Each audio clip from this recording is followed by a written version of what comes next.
Welcome, everybody. Episode 39 of the broadcast. 39 of the broadcast. We're joined by returning the great Uncle Jay. Let's give him a shout. Thanks, man. Thanks for bringing me back. I've never had that, whatever the fuck that was. So that was pretty cool. So Waco exclusive. Yeah, Waco exclusive. We're in Waco, Texas for this special episode. As you see, this is why you don't give adults adult money. Look at this. Don't give adults adult money. This is why you don't give adults. You don't give kids. You don't give kids. Well, I didn't want to call you a kid. I felt like that was a slug. But yeah, we're in I was about to call you Jacob. We're in Jarek's dungeon right now. So pretty cool shit you see everywhere. You see every Wii game, PlayStation 2, Nintendo 64s, the Genesis. Like, man, you got a sweet collection in here. This is a lot of stuff. Yeah, a lot of years of work here. I will pin the address down if anyone needs it. One day it'll be more organized than it is today. But today's not that day. Yeah. I mean, still in the same collection. It's not that messy in here either. No, I really thought on it day by day. Work in progress. Well, shoot, we got a fun episode. We got some fun topics we're going to talk about. Some March Madness or March Sadness. Obviously, NBA talk. The Mr. Ohtani incident that's going on right now around the league. Some cool movies coming out. Well, really just one. The Hub being banned. Pour one out for a real one. And then we're going to talk about the hobby, which is our thing with the sports card trading world, community, whatever, all that. So, yes, sir. Yeah, let's get straight into it. First off, March Madness or March Sadness? You like that? It's okay. I mean, we're 20 years into, life, understanding puns. Yeah. So, I was really happy about that. It just came. I feel like I've heard that don't say every that. Single year since I've been doing March. From me or just in general? Just in general. Damn, that's a A-Rod L. Hey, but my wife liked it. She did, and that's what made me really happy because I know it pissed you off. Yeah, I was not a fan of it. Speaking of your wife, real quick before we get into March Madness, there was some gymnastics on, and I've never seen her so locked in. It was kind of intimidating. It's one of those things where I get very, very worried for everybody in the house. Why is that? Her energy. Her energy, how locked in she gets. Just. You can't really mess around with her or she's gonna attack you. Yeah. You can't say anything bad. I asked her a question, when she was talking to herself, I was like, hey, are you talking to us or are you just talking to yourself? And she said, I don't care. If you're listening, cool. If not, I don't care. You're not being abused, right? I mean, I'm not gonna say here, but if you can pick up on the signs, that'd be really great. How about blink twice? You need help. Just gonna. Yeah. So, all right. Well, now let's get into some March Madness. Best time of the year, man. Yeah. Least productive time at work. That's good. It's 2 days in a row where you're just watching the TV and hoping nobody calls or anything. You just not answering emails or anything. I'll take it. You're just kind of just there. Yeah, I feel it. Yeah, especially in my job too. We have we have 4 sections and each of them have 31 TVs each. 31 TVs. Yeah. Each section. So we have March Madness on each TV. It's like a fucking frat house. In addition to PBS Kids and Nicktoons. Telemundo. It's what 31 just seems excessive. Why didn't y'all just stop at 30? Look, man, I don't make the rules. I just show up to work and do the 7 to 4 and then dip. Yeah. We got one. We have one TV, and it was locked into March Madness. I'll take it. Obviously, there's no such thing as a perfect bracket. Mm-hmm. How's your bracket been doing? Not good. I mean, you've been looking at my bracket more than I have. Who's been reminding you? So here was my strategy going into the year. Last year, I got so invested in it. I was so like you studied each team and all that, or what do you mean by invested? I was just every single game, every single round, I knew who my team was that I had picked. Mm-hmm. And so I knew to root for them. And I was angrily watching because I was it's the worst. Oh, come on. That's the worst. And then this year I was I'm going to make my picks and then I'm not going to look at my bracket until the end. So I fucked that up. I don't even know what. You're in 15th. Yeah, I know I'm in 15th out of how many people? 22. 22. In our little bracket we got going on. Yeah, I'm 15th place out of 22 as of the end of the first round almost. Mm-hmm. So I don't know if I can improve from that. I mean, my champion's still in. I know who my champion is. My champion's Houston. Go Cougs. Bracket name H-Town Boogie 3.0 because hey yo, third straight year that you've got Houston. Yeah. Houston, so they need to pull it, man. My wife has claimed that every year that I've known her, she did say that today. I've done Houston. So she also said you were very close to being an all Houston supporter. Yeah, I mean, if it weren't for the Spurs, I would be. But yeah, we'll talk about that further down. I have to root for the Spurs. I can't. That's fair. I mean, ditch them. That's Manu, man. That's your guy. That was your guy. Yeah, that's my guy. But now let's talk about the craziness already. March Madness. First off, University of Kentucky. They are now 1-4 in the opening round over the past, I think, 5-6 seasons.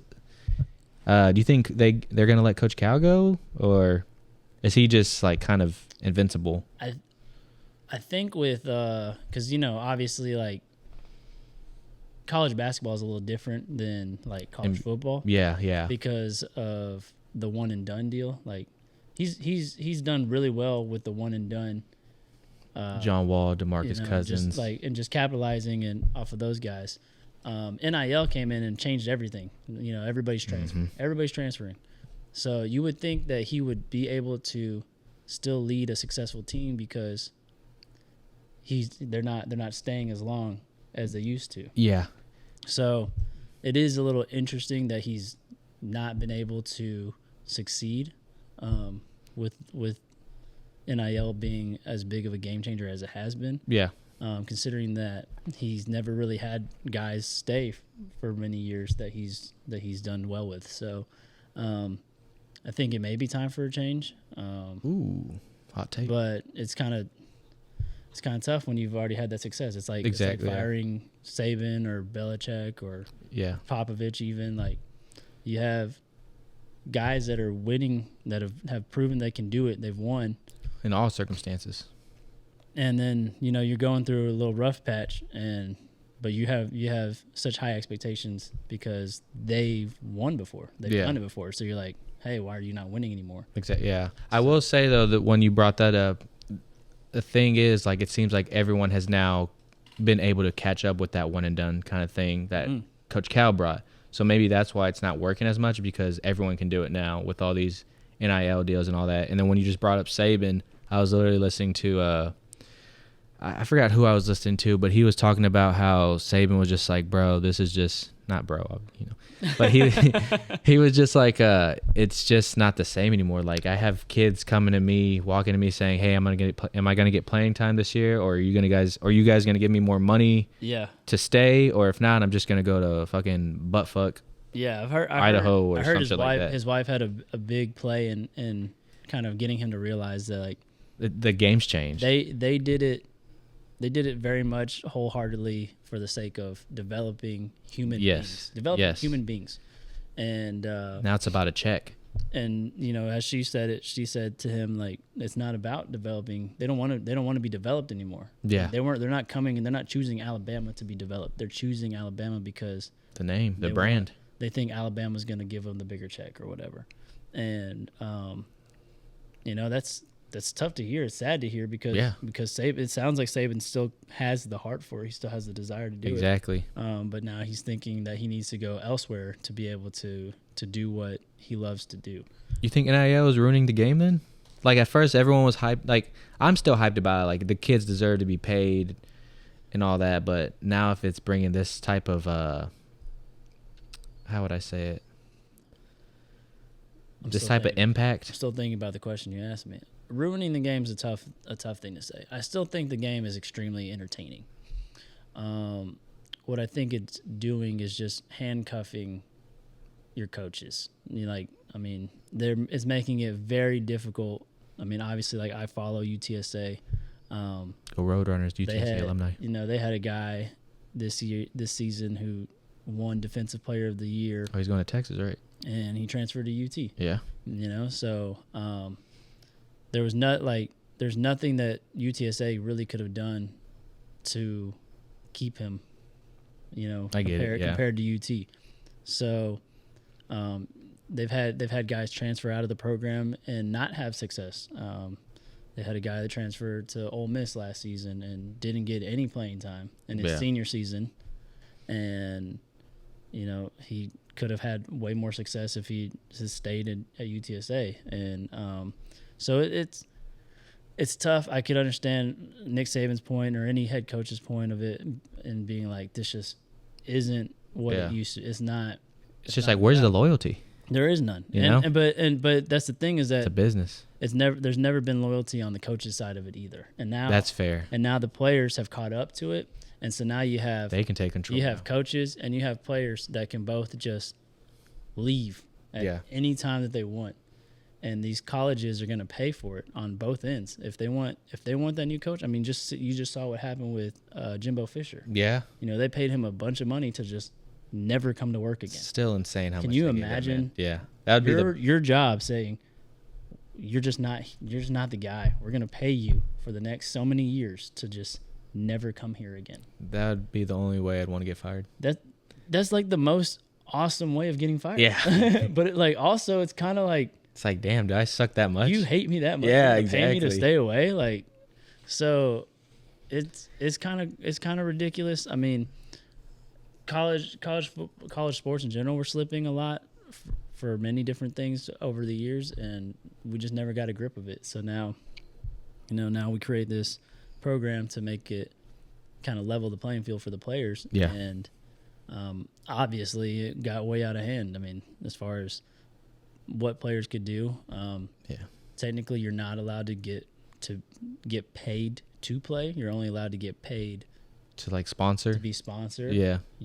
But I have a very hard time believing that players are getting paid. Yeah. Like, I mean, what's going on behind the scenes, under the table, that type of stuff. That's like, okay, this guy's definitely getting money. Do you see too now, like when players transfer, if it's in the same conference, they can still like automatically play straight from that? Yeah, that used to not be a thing. You used to have to sit out a whole year. Yeah, that's why people wouldn't transfer as much. And now it's just, hey, fuck it, we ball. Yeah, like I feel like guys. I may be dramatic on this, but I feel like guys just transfer mid-season sometimes. It's like can they do that? Can they do that? I don't think they legally can, but I think I just feel like guys like mentally like, yeah, I'm on that team next year because I know they want me. Like, how like the NBA guys would always like, hey man, yeah, when they talk like that, you should come over in the off season. We hang out. Yeah, we'll do that. Like whenever they have their after the game. I feel like college football is the same way, where like the coaches like go up to the player and they're just like $750,000 or something like that. Shoot. Just putting numbers in their head so they can just like. And then they walk away. They just say the number, and then they walk away. And like, what does that mean? Like, what do I got to do? And like, if you know, you know, like, type shit. And then next thing you know, they just get a contract in the mail the next day, and it's like, sign it. Yeah. And it's done. Yeah. So. Well, I mean, Coach Cal got us into that NIL talk. Overall, with March Madness, how do you think it's been so far? The men's side. We'll start with the men's first. Obviously, we know what Kaylin's bringing to the women's. March Madness is always fun. Yeah. I was thinking about it earlier today, and I was like, man, I know a lot of names on the female side. I don't know a lot of names on the male side. Yeah. However, I'm still super engaged in the male side, and you got some teams like James Madison. Oh, that was a big one over Wisconsin. Oakland's in there. That white boy went crazy. Nothing but 3-point attempts. Yeah, I think he's got 8 2-point attempts all year. Yeah. Like, that's just a coach talking about it, man. Like, yeah. if I had the green light to do that, I would have loved to have done that. And that's what I liked about after the post-conference game with him and his coach. His coach was like, I told him all week, you're shooting everything. Whenever you get the ball, let it go. Shoot it. Like, you don't – like, having that type of culture and a coach believe in you makes you, like – you see why they're in this position. Like, imagine, like – that's like Kyle Korver, but, like, to the next level. Yeah. Like, bro, and all his points were beautiful. All off ball, flare screens, through fucking elevator screens. All like it was beautiful. It was beautiful basketball, man. You don't hear a lot of these terms very often. Yeah, you like that? Yeah. You like? I've been listening to that JJ Redick Braun podcast. I'm just kidding. No, but it was just awesome to see, like, as a basketball fan, you know what I mean? Just to see, like, how he got his buckets and just, I mean, them taking down Kentucky like that was just wild. Because Kentucky was not going away either. That was a back and forth game, bro. I really thought Kentucky was going to pull it out. Me too. I really did. I just felt like, again, I mean, just playing off of Cal, you know, I just thought he was going to. Been there, done that type thing, yeah. Figure out a way to do it. But so you get these spunky clubs that have never done anything. They have no pressure. They're just balling. Yeah. Who's that school? I can't. They had a crazy name. Started with like a D or something. Oh, Dulikius or some shit like that. Yeah, they beat Illinois. Did they beat Illinois? I think they beat BYU. Yes. Yeah, the team that beat BYU. I was just like, I've never heard of you. I have no idea where you're from. The guy's going to the free throw line. I think it was that game where he's like pointing to his watch. He's shooting free throws and he like points to his watch. He's like, game time or whatever, like clutch free throw. I've never seen anybody do that celebration before, but I was like, you know what, man? Like, fuck it, just do it. Like, when are you ever gonna get to do this again? Exactly. You know, next season y'all may be a completely different program. Y'all may we may never hear from y'all ever again. So exactly. Just Dame time free throws, man. So who we got still winning? We still got U of H pulling it. I'm deathly afraid of Iowa State just because of how I think they're out. How they raw dogged them. Did they get knocked out already? I think Iowa State did. I can't think off the dome. I don't need no judgment, but I do know what you mean now from the Big 12 game of how they stomped. Game. Yeah, especially how they played against TCU the first round. Very much be why my tournament or my bracket is bad because I had them. I had a revenge game. Iowa State, Houston, Natty. I got Houston and Baylor. Houston dogging them. I would need that. I would need that. Yeah, that was. No, I think Tech's the only Big 12 school that got eliminated. Yeah, Tech's out. And BYU. Yeah. Oh, I forget BYU is so. Yeah. The Big 12 is so different. Yeah, and low key Gonzaga should be Big 12, but you know whatever. It is what it is. We'll wait a year or two. It is what it is. Shoot. Well, moving on from some March Madness, like I said, we're going with the Cougs. I still got Cougs versus Baylor, and I got the Cougs doing a Big 12 showdown for the Natty. I was just never impressed watching Baylor. Really? Yeah, this year. Really? Especially that game that they lost to Texas, where they tied it, and then that was a buzzer beater. Yeah, where it was crazy. My wife was about to go get groceries, and she said, "I'm gonna go after this game," and then they tied it up. And I said, "You gonna wait till after overtime?" And then the dude goes length of the floor and just puts that layup in, and then I'm like, game time. What the fuck? Yeah. I cannot believe y'all just let that happen. Like, no, it was like nobody even tried to get in his way or stop him or anything. I was like, so frustrated sometimes. Well, let's get into some more fun topics. We're gonna switch to the NBA, man. Last time I pulled up on bro, Friday night. We're here in Waco, Texas. I said the guy's a big Spurs fan, watches as many games as his heart and body lets him, to be honest. We were watching the Grizz and Spurs and just Wemby doing Wemby things. It was just insane, and it just sucked to see at the end, like, the Spurs fell to them. And I do want to point out, the Grizzlies didn't have Ja Morant. Oh, my gosh. Desmond Bane. Again. And their main scorer, the biggest threat for the Memphis Grizzlies. Don't fucking say his name. Luke Kennard, baby. Yeah, you said his name. How do you feel, man? Because I'm tired of seeing you stressed. I mean, they're getting clouded by the Suns at this moment. We did see some Bobo Wemby action. We are. I'm just looking for some sort of glimmer of hope. Oh yeah, I mean, there's definitely there. It's Wemby. No, and that's the thing. You mean team wise instead of individual? I'm looking for some cohesion. I'm looking for something where collectively, as a unit, they look good, like they know what they're doing. I'm tired of these games where one guy looks okay, and then another guy's just like lost out there, doesn't know what he's doing. Sohan's starting to creep up on that list now. Keldon did. It used to be Keldon and Zach Collins just had a firm grip on my frustration. If y'all would have seen this man's text messages about both those players, man, shoot, they wouldn't be here if I were the GM. They would be gone. Yeah, I don't even know how I would have got rid of them, but they'd for a new fridge. They'd be speaking crazy. They'd be speaking Chinese for sure. Oh wow.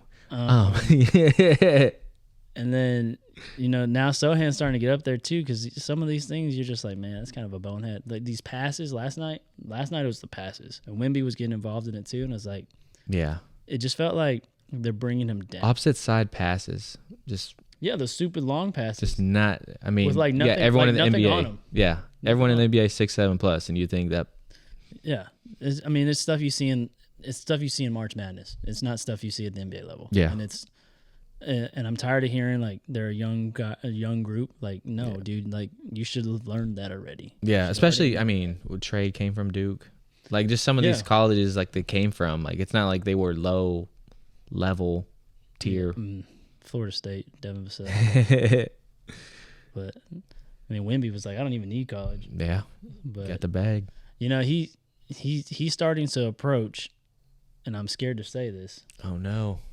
He's starting to approach Shohei Ohtani level. Man, that's rough. Level of statistics. And what I mean by that is, I know exactly what you mean by it. Shohei Ohtani would go out and do everything X, Y, Z, and there would be like the first time this has happened in a baseball game since Babe Ruth or somebody before Babe Ruth or whatever. Yep.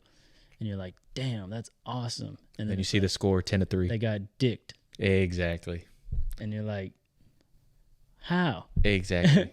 And he's starting to do that. We're like, I don't even know this was a statistic. It was like, Wemby's the first guy to like get a 5x5 game. Yeah. Or do it multiple times or whatever. And it's like, you're like, that don't matter to me. I've never even like considered that a thing. Like, something that I'm like, oh my God, he's about to do a 5x5. It's like they're trying to push the narrative just on that instead of the team. Yeah. And then, we get the alerts for like Tops Now and stuff. And it's like, Victor Wembanyama does just this. Stat lines. Buy this card because he did this. And we're honoring that moment. And it's like, what does that moment even mean? They lost. Exactly. They still lost that game. And then it still shows that on the card, like the game that was played. Like, I don't want to remember that. Yeah, like LeBron's 40K points. They put the score when he lost. I think they did in the back of the card. We haven't got it yet, but we did pre-order it. That is tough. But just, you know what I mean? Just that hurts the value to me. I didn't even know that. But I just liked that card where he's holding the crown. Yeah, I think that's the one. That was why I was like super excited to get that one. I mean, those will be for sale for sure. But but yeah, Wembanyama, I'm scared to say I think he's approaching Shohei Ohtani level of greatness, and that's scary because I don't want the Spurs to be the Angels. Damn, that was pretty deep. That was tough to hear. I've been thinking that for a while. I just haven't wanted to say it out loud. I'm glad you're getting it off on the broadcast. but I will tell you, the other two Texas teams are looking mighty fine. The Mavericks, you got Kyrie. You think that team's looking mighty fine? I mean, that team, not just the couple of players. You think that team? Like overall, or like record wise, or what are we talking here? Like team chemistry? I'm talking about them as a whole team unit. Oh yeah. If you like them? No, I don't personally like them. No, but I know they mesh. Like you like that. You like when you watch them, you're like, yeah, that's decent basketball. That's like likable basketball. No. I mean, it's fun. You got Kyrie and Luka just going, but. That's what I mean by that. Like, you said, by that type of mesh. Said the Mavericks, so I was like, oh, he's going to talk about Luka and Kyrie. And he's not going to talk about the actual. I mean, that rookie they got, what's his name? I don't even know. Exactly. I wanted to say it, but I didn't want to. See? That rookie, though. He's good. Anyway. That's stuff you do. That's stuff that you normally do on teams that. Hey, Tim Hardaway. Go Tim Hardaway. That's what I was saying. Like, if you can name multiple players, then that tells me that they're a decent team because you're paying attention to them. But watching Kyrie and Luka go crazy. It's still just Kyrie and Luka. Yeah, but I'm saying it's fun to see Kyrie playing this freely. I don't think I've ever seen him dunk this much at his. Yeah, he got that lob. Yeah, bro. Like he's really been punching stuff, and I mean they're gonna be one of those. Go to a second round. He's not even eating. Who? Kyrie, Ramadan. That's not. Did I say he was eating? No, he's not eating. Did I say he was eating? No, I'm saying he's doing all these things and he's starving himself. Okay. Yeah, that is even crazier because I don't think you can't drink water or nothing like that till nighttime. There's like what is it? Hennessy JR, and there's Hoodie Mello. Yeah. It's like Ramadan Kyrie. Like all of them are Just in the different. Yeah, there's different. Well, moving from the Mavericks, then we got the Houston Rockets sneaking in that play-in contention, man. The young team looks like they're getting it together, man. I dislike how good they are. Really? Yeah. I also dislike that Sengun went down. Yeah. I do really like him. Yeah. I feel like everyone around the league likes him and have really started to give him his flowers. He's a solid player. And then he slapped Wemby around, which Wemby needs games like that every once in a while. Just to build him. But yeah, he did pretty good on Wemby, and I think he's just a solid player, and he's only proven to get better. So I like him. Jalen Green obviously starting to light it up a lot more. Yeah. Them 3 baby mamas helping him, man. Whatever Thompson twin is on their team. I always get those two confused. It's gonna be like the Lopez brothers, yeah, and the Morris brothers. I have no doubt they played for each other. What does that mean? Like one of them played for each other in their game. Like you know what I mean? Like growing up. You think even in the NBA, I bet they switched teams one week and just like, bro, like, I don't want to be here. I mean, they have the same tattoos and everything. That would be great. Oh, that's a little too. Yeah, it's a little too close. Yeah. Yeah. One of them signed with the Spurs, had a verbal commitment, and then got waived like the next day. No. He was going to sign with the Spurs. Then the Spurs traded Davis Bertans so they could afford him, and then he signed with like the Knicks or something. So then the Spurs, New York, San Antonio, so then makes the Spurs sense. just traded Davis for like nothing. So then, at the deadline this year, the Spurs acquired that same Morris brother, and I still do not know his name. I don't know if it was Marcus or Marquise. No, yeah, I was gonna say that. I was gonna say I was gonna say Marquise, but I knew it was an out there kind of name. But yeah, I don't know them. I used to be better about the Lopez brothers, but oh yeah, I mean one just has hair now and one just has a bald fade, so it's not that bad. I couldn't tell you which one's which. Robin had the fade. Robin's got the fro. Fuck. Yeah. Yeah, I'm pretty bad with them. But yeah, back to the Rockets though. They looking good, man. Jalen Green. Yeah. He's lining it up, bro. Yeah, they look really good, and Dylan Brooks is able to just be his goofy self. Whatever manner. I was telling people you need that type of player like on your team. That's why I liked Sohan. Okay. I thought he was gonna. He still does that. Yeah. But Dylan Brooks wants any reason to do that though. He's not consistently productive enough to like do that to bring me like all the other bullshit. Yeah. But I was talking to a friend about that. I was like, you just want a player like that on your team no matter what. Yeah, like definitely. Like you don't want like outside, like we were talking about it last night when we were opening cards, when you're like, oh, you've always liked Dylan Brooks. I was like, if he was on the Grizzlies, no. But now that he's on the Rockets. You're like, yeah, he's cool. Like, yeah, he's pissing everyone off. Yeah, he's annoying. I mean, DeMar did piss me off though. I was happy he tried to check DeMar when he that video I sent you of him kneeing Jalen and hurting Jalen. DeMar can do no wrong in my eyes.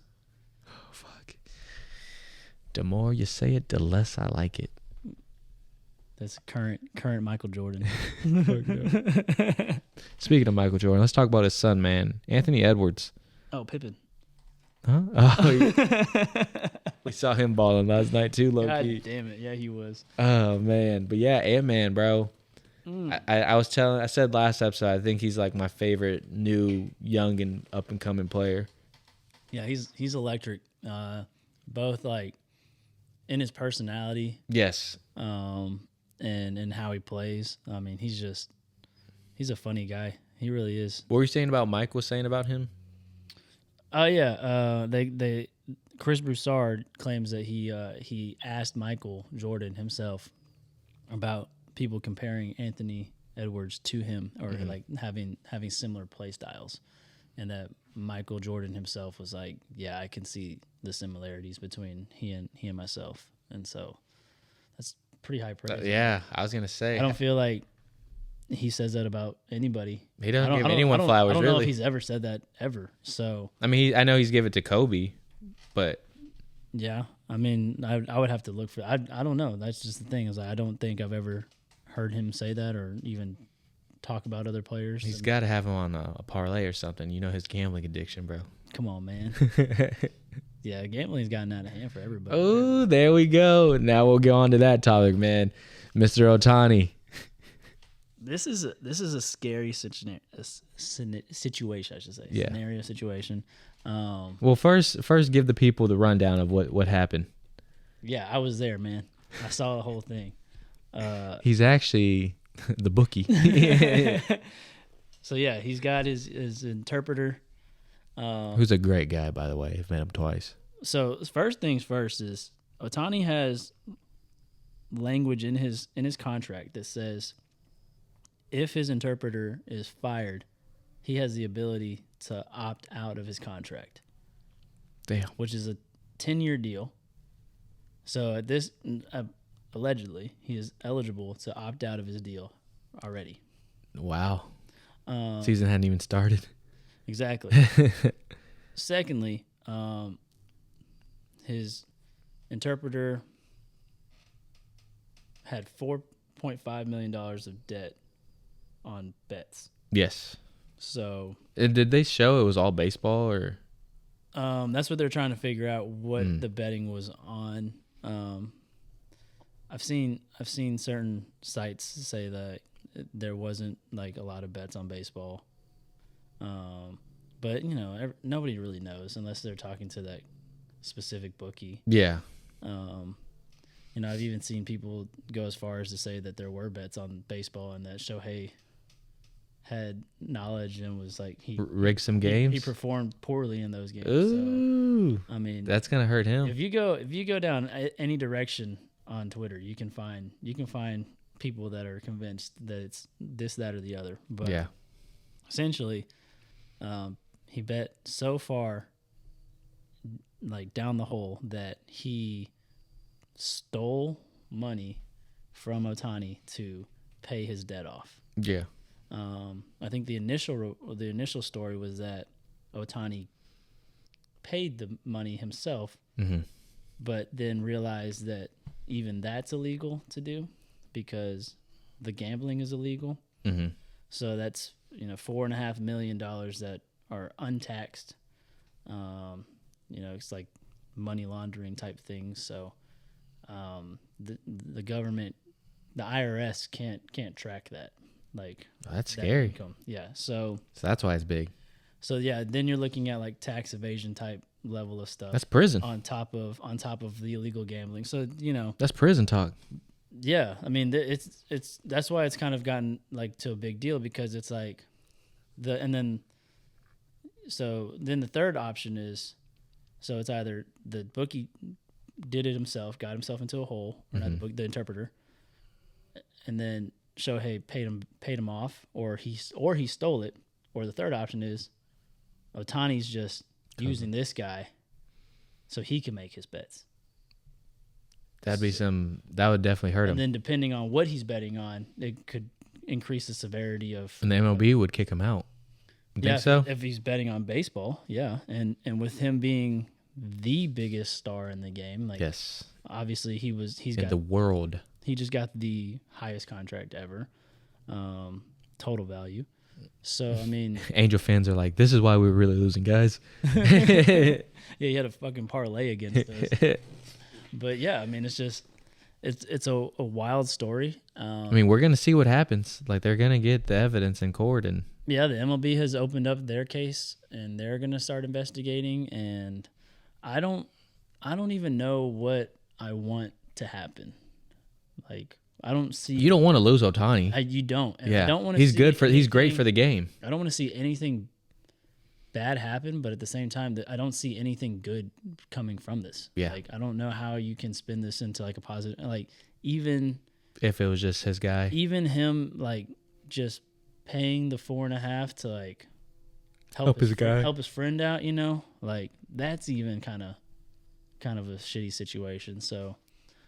I don't know. I'm hoping somewhere along the lines there's like another Shohei Ohtani in the world. Yeah. Like they just got confused. Like that thing that happened with you when you tried to get that job at HEB.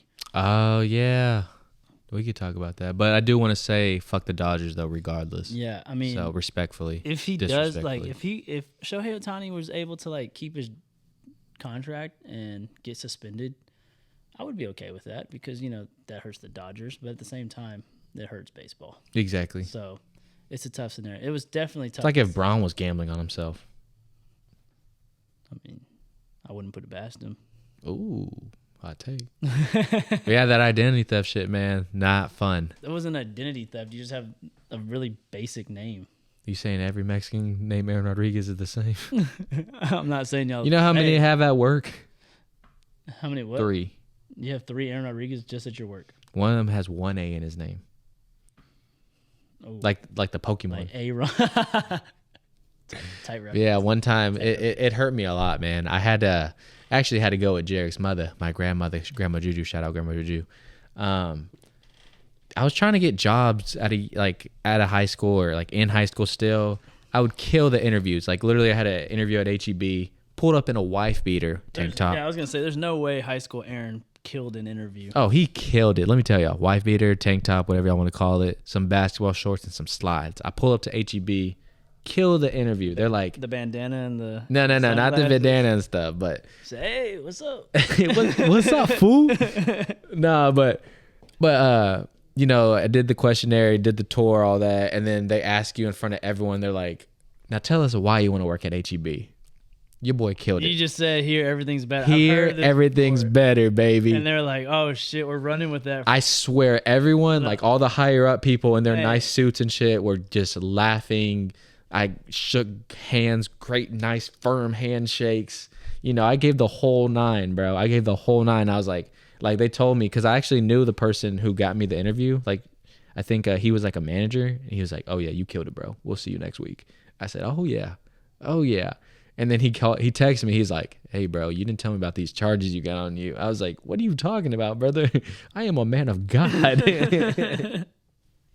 So then I had to go with Grandma Juju, a.k.a. Jarek's mother, and we had to go to fucking Round Rock or something like that and prove that my mom's name wasn't Lupita or something like that. I was like, bro, at the time, it was my only tattoo, so I was flexing that shit everywhere. I was like, my mom's name's Monica, not Lupita. Like, that guy's not me. I think his charge was like getting caught with weed at Sonic. Said, check that ink. That ink's still fresh. It's henna. You're fucking dumb. Yeah, bro. That guy's charge was like just weed at Sonic. Like he got caught at a Sonic. Damn, bro. If you can't smoke weed at Sonic and work at HEB, I don't want to live here, man. Exactly. I don't want to live in Texas. It's a damn shame, I'll tell you that. But I'm glad I got that cleared up now because I need my job. One time I had a friend. Yeah. And he went to Sonic High. He had this idea. And he got a foot-long coney. Okay. And he put the tots right on top. That sounds delicious. He said, stay tuned for more ideas.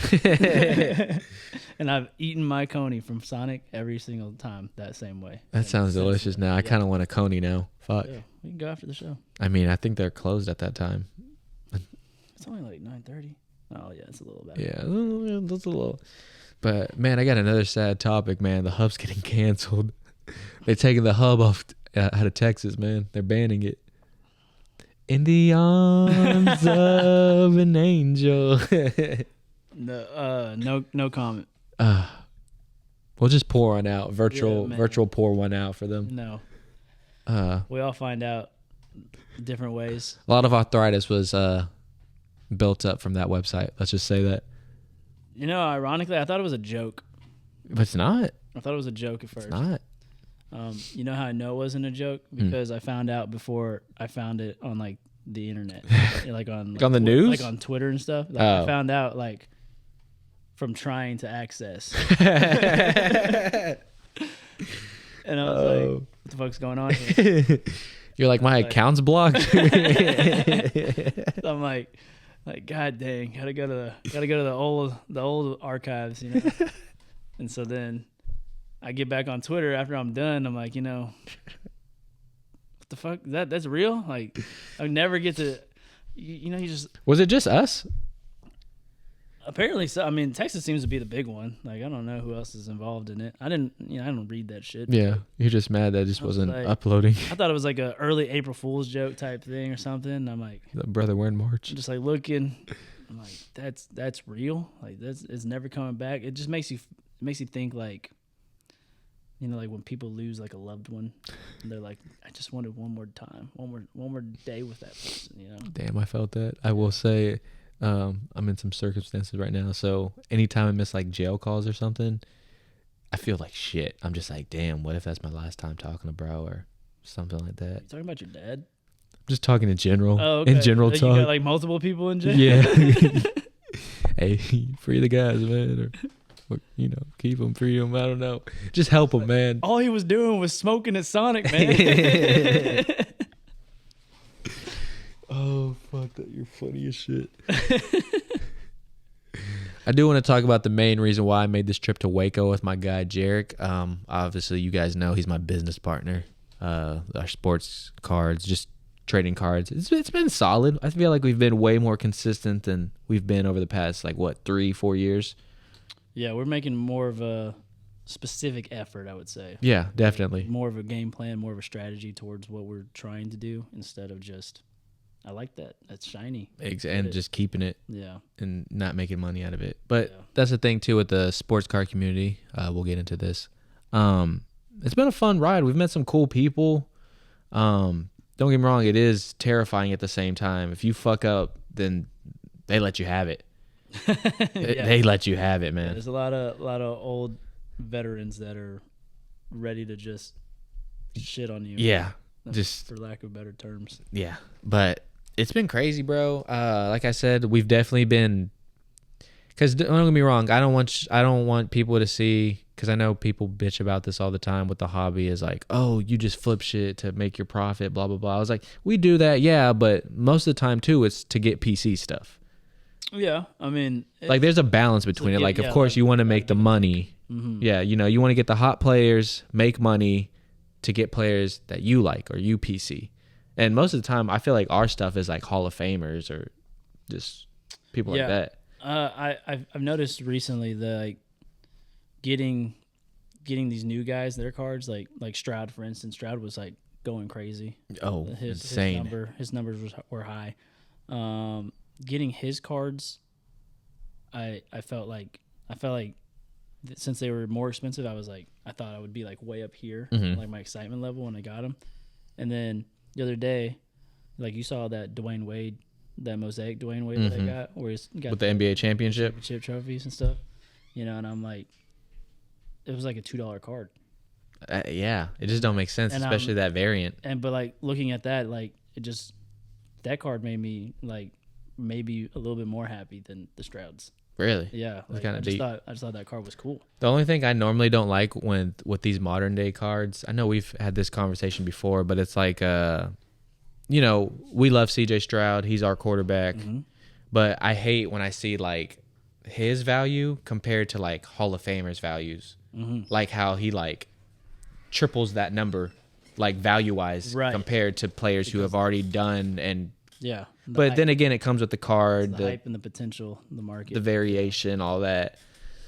But it's crazy to think or see. Yeah, when that Sports Illustrated Wembanyama came out. Oh my gosh, yeah. I submitted it to PSA, and the same submission I had sent a Tom Brady rookie card from my childhood, and they came back, and that Wembanyama was like. And it was a 6 or a 4?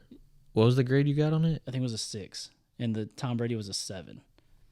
And, Tom Brady, everybody says the GOAT. He's the GOAT. Right? The GOAT. Wembanyama could potentially be the GOAT. Yeah. But he hadn't even played a game yet.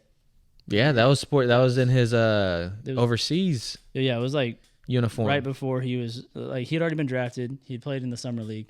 But he hadn't played an official game yet. And he was right there matching Tom Brady for value. That's insane.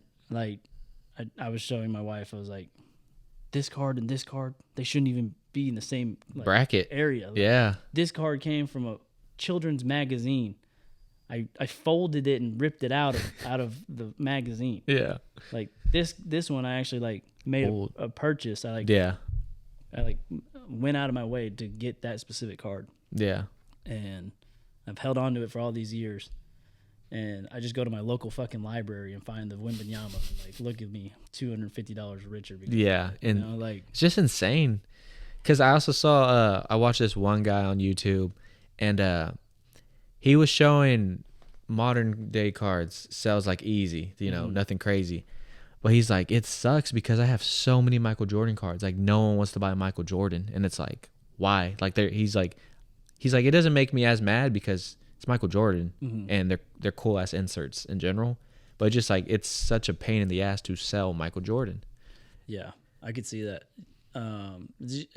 Nobody's talking about him. But that's how I feel with Mantle. Like the Mickey Mantles, no one really talks about that. Everyone just knows it's the card. Baseball itself is a completely different. Like there's NBA guys, there's NFL guys, and then there's just baseball guys. Baseball's a different level. The baseball level of collecting is just wildly different. I mean, because you got guys that collect. Because it was first, basically, right?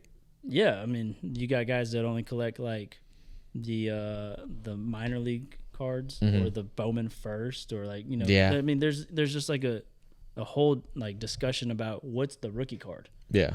What's the first year card? Is it the Topps one when it comes out, you know, when he's actually in the majors, or is it when he's the prospect? Is that the rookie card? You know what I mean? And I would say the prospect. I'd say that's the more like me personally, I would think the more valuable cards in any sport, like, is their like college uniform or even their high school uniform. Like, I like what the McDonald's cards, the All-American card ones. That's crazy you say that because you didn't want to buy that Juju the other day. I didn't want to buy Juju Watkins, but a Bronny or someone would have been cool. You want Bronny, a guy who's averaging 8 points playing for USC. Hey, he's not gonna be complaining when he's playing for the Spurs and has LeBron James with Wemby. If he brings LeBron James with him, then sure, he can come. But if he's coming by himself, would you rather have him playing for you right now or Trey Jones? Trey Jones. Okay, I'm glad you answered that very respectfully and fast. That's easily Trey Jones. But yeah. But that's what I mean, though. I just think the before, like the fame type car, like uniform, should be the higher value. Yeah, I used to enjoy collecting like the minor league players. I used to enjoy collecting their jersey cards. Yeah, I like those a lot. Because like you were there before the hype, basically. Yeah, type. And it was just a cool thing that I felt like you're not going to get a lot of those because like those have less of a print number. Yes, than compared to all these bases you get nowadays. I just feel like they're harder to come by, and they're like just more meaningful, and to see them like when they're like a baby. Yeah. I mean, I had them for Jordan, and like Jordan's never looked like a baby, but I mean, it's cool just having stuff. It's crazy. I'm older than him. We're older than him. Yeah, I'm older than a lot of people now. I mean, I think everybody we've discussed at this point, other than Tom Brady and Dwayne Wade, are younger than us. Yeah, that's fair. He's catching up. But no, and another thing too I want to talk about, I fucking hate jersey cards now, especially they're not even game used or nothing. Like so can you really, because you sent me that personal that guy made of the CJ Stroud. He had an authentic autograph and a custom card, but PSA graded it because it was an authentic autograph, and then he was able to put that in a slab.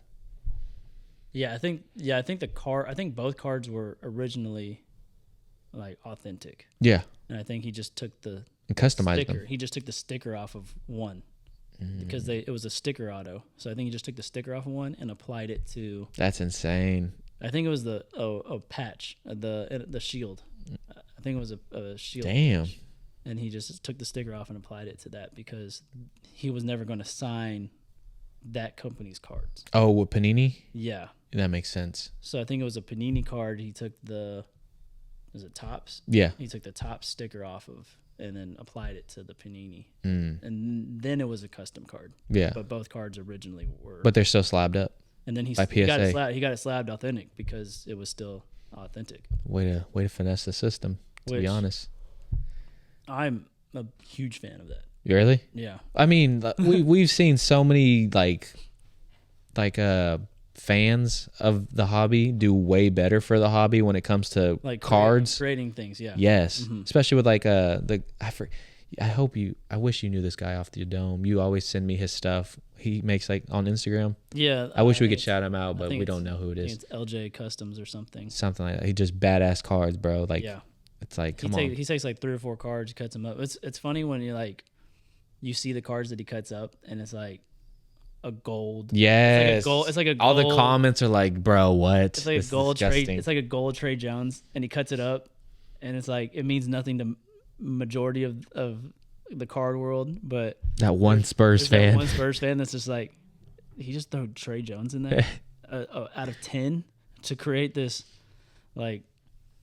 I don't even know, like just random Manny custom. Machado custom card. Like you never thought that he would have take a card from Trey Jones and cut it up and make it into a beautiful ass Manny Machado card, but he does it, and props to him. He sells those for like 150. That's damn.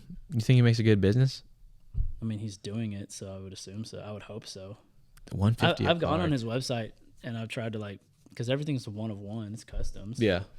You know, everything. A lot of them are like sold out. So I mean, damn. So he's doing his thing. So people, yeah. I mean, shout out, bro. He's got a solid thing to it. Like he slabs them, or not slabs them. He puts them in like the one touch, and he seals them. And okay. He signs the back, and it authenticates that it's like this is a one of one. Nobody's ever gonna make anything. That's like badass. this again. So Tops Panini, hook your man up, bro. Do something. I think he'd be better on his own. Oh, I don't know. Okay.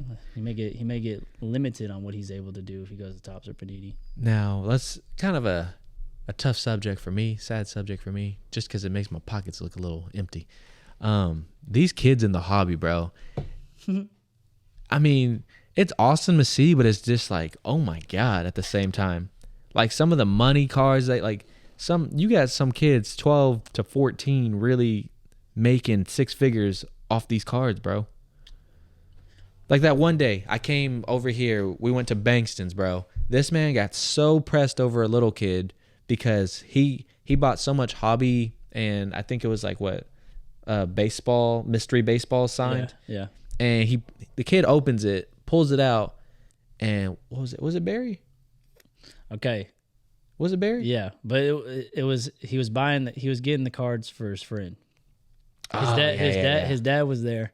His dad was the one spending the money, and then the kid convinces his dad to get one for his friend who doesn't have a large collection as he did. Didn't seem as interested. Sure. He didn't. And then the cherry on top of it all is like, who's Barry Bonds?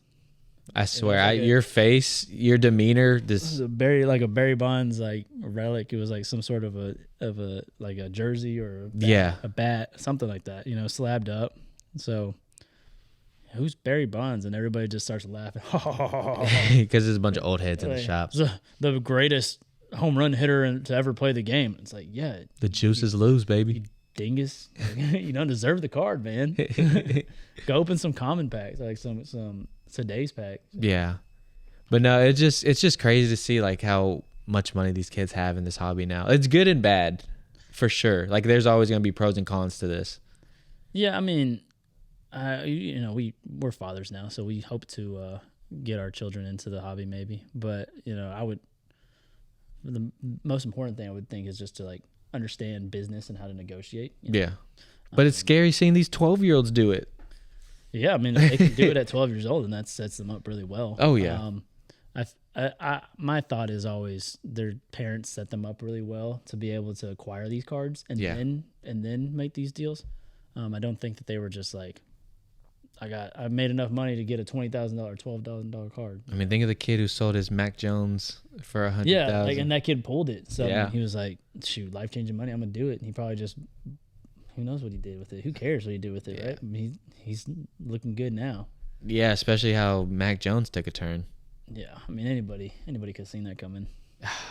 Especially with Zappy in the fold. Shut the fuck up. But no, like I said too, so I'm here linked up with my guy because we got a card show tomorrow. Bricked. Pretty excited about that. You say bricked? Yeah. Wow. We got a card show tomorrow on the ATX. First one in the ATX, which is kind of crazy to think because San Antonio always does it big, Dallas, Houston, but I was like, when is Austin gonna, step it up? And you said they've done them, but you just said they haven't been good. No, like the local card shops have done them. Like I don't know if Bankston's does it here. Like they just have little like trade nights and stuff like that. Yeah, I think they have. It's kind of like that, so it's not like as big. Gotcha. But like this is like a whole venue rented out for vendors to just go crazy. Like a collecticon. Yes, exactly. And so it's Austin's first one, they said, and I'm pretty excited for that. Either gonna lose some money or make some money, but regardless, we're gonna come out happy. It sounds like Vegas. I don't want to do that. It's too much gambling. Fuck it, we ball. We ain't Shohei. Altuve would never. Yeah, it should be a good time. It should be fun. Any specifics you're going after? Profit. I mean, Wemby seems like a safe guy to buy into at this point. Even though Bobo's cooking him right now, but yeah. I do think Clark and Juju are still solid, like investment options for like right now. What about that girl from Iowa State then, man? She dropped a 40 ball as a freshman. If you can find me her card, I'll buy it. No questions asked. If it's a auto, a 1-of-1 auto, I'll buy it. You're wild. If you can find it, man. I will say that though too. You've got me more into the women's side just because how invested you are on them card wise. Oh, Dude, I so badly want women's sports to just pick up. It definitely is. It definitely has. I remember last year when Caitlin Clark and Angel Reese had their little beef, whatever you want to call it, and competitiveness, and people were like talking about women's college sports, and you're just like, hell yeah, and for me, I was like, I don't care what side of the argument you're even on. Like if you thought Angel Reese was being too much, or if you thought like she was being like right and talking her shit, like I don't care what side you're on. The fact that you're talking about this game, the fact that you're watching the game, the fact that you're engaged, it tells me that these women right now are doing things that are engaging to you. You're liking it. There's drama, and you had, and I think NIL played a little bit into it. I mean, last year there was the Cavender twins were pretty big. Yeah. Van Lith, who was with Louisville, now at LSU, she was really big over there, and obviously Clark and Angel Reese. So, I mean, Juju Watkins is the now, Juju Watkins steps on the scene. Even at the local level, there's a girl here that was close to here. She was averaging a triple double. Damn. She had like a 70-point game. In D1? No, in high school at the high school. So that's what I'm saying. It's like starting to trickle down to even like your local scene to where you're like, damn. I saw that one white girl. She was like 6'3", banging out like nothing too. I don't know who she is. I can't think of the name right now. But when I was seeing it on Twitter, she was literally just like vert dunking. So yeah, I mean, like effortless. There's just, I think obviously like Steph Curry was like one of the most influential players to the game, if not the most influential player to the game. Like everybody wanted to be like Mike, but not everybody could be like Mike. Yeah, you just had to have a certain ability that like jumping wise. Like the athleticism, all that. And then but Steph Curry, like him showing being the little guy, undersized, and not really super strong or anything. Like he just made it seem like anybody could do it. And I think Caitlin Clark has a little bit of that same, for the women's, that same sort of look to her of like she's classy, says all the right words, right things, has that. And she talks that shit too. She got that dog. Yeah, has that grit to her, just like Steph would do. Like he talks his shit in the game too. Pulls up from anywhere, willing to do whatever. And I think now females have a person to like a Steph Curry to like just be like, hey, like someone who set the bar. Yeah, like you did that, like. Why can't I? And you kind of look similar to me. Like, you have the same build, same. That's what Bree was talking about because she's never seen Caitlin Clark, and we were watching the game today. Yeah. And she was like, "Which one is she?" And I was like, "Oh, 22." She's like, "Really? That little petite girl?" You know what I mean? Like she just seems like she's not one of these. She just seems like your neighbor. Like exactly. Like a good neighbor. State Farm is there. State Farm didn't sponsor this, but they're sponsoring Caitlin Clark. So yeah, so she's awesome. I think Van Lith is awesome. She's all right. The entire South Carolina team, awesome. Dogs, I mean, straight dogs. Like I said earlier, I know more players for the female side than I do from the male side. Yeah, I think obviously that has to do them staying longer and creating. Creating that audience a name for themselves and staying with their school. So big fan. I hope it translates to the WNBA. Because we just lost Sue Bird. Man.